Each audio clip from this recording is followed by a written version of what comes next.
All right, everybody. So here they are. Here's the three-piece connectors, right? You can see they got 3 connections. That's for parking, turn signal, and ground. And then, of course, we have our LED.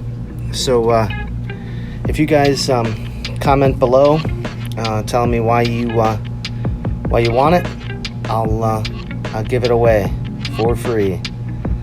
Send me an email at iceman50@gmail.com and I will send it out for you. All right, guys.